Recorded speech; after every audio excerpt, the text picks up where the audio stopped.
What is a chair warrior? What is a chair warrior? We've been asking ourselves for years. Chair warriors started when I was in high school. I had one friend who was fighting with another student over the last chair in the classroom. Good times. So naturally we had to come up with a nickname for him to make fun of him, and that happened to be Chair Warrior. And it just got carried on to the point where it ended up as a character in the school play, played by this guy, the Chair Warrior. Everyone was talking about him. And when we kind of started our band, we were looking for a band name and nothing was really sticking, so we just kind of chose Chair Warriors as a joke, like an inside joke. But we haven't been able to shed the name ever since, as hard as we tried. It's a horrible joke. Cool. People ask you all the time what it means? Yeah, every single show we always get these questions. Have you ever made up a reason? Yeah, totally. A meaning for it?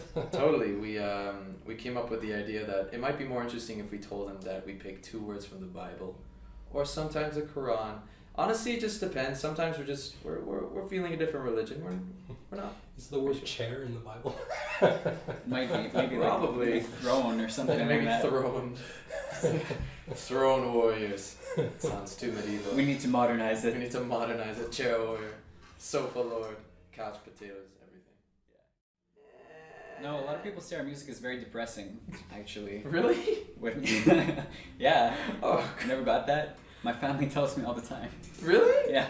Oh, well, I always heard that it sounded epic and people like dancing to Very it. grand. Very grand. We try to go for a very open sound and stuff, but Yeah, but we don't take ourselves too seriously either, because I think that people who take themselves too seriously are kind of missing the point of music. It's to express yourself and kind of just let loose and Yeah. everything. So exactly. that's what we try to do. And that's why when we're talking to people outside in the crowd, we usually try to keep it a little bit more personal with a few jokes, a little bit of satire, and some seriousness here and there. Everybody tends to like it that way and makes it There's more... a time and a place for everything. There is a time and a place. Bigger shows, no, we gotta act cool. We gotta be cool. You know, it's like, tuela, you know. But for smaller shows, talk to everybody.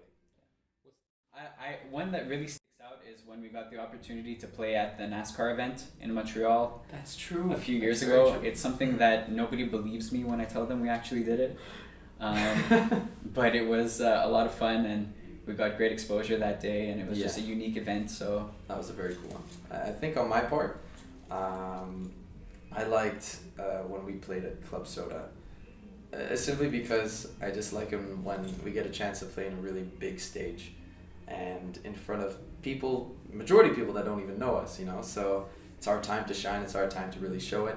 That was funny. That night was we interesting. actually played there twice. Yeah, my favorite was the first time. First time. Because we went there, we didn't sell any tickets. People thought that, well, we're just gonna put him first because we're gonna put him first because he didn't sell any tickets. Didn't sell any pre-sale tickets. They schlepped us in at 6 p.m. We thought there would be nobody there, but the place was actually packed. And right after we finished playing, everybody left. So the bands that followed us had like half as many people as we did, and gave we us were a floored. massive confidence Yeah, booster. it was crazy. Yeah, and the sound was phenomenal. It was great. Cool.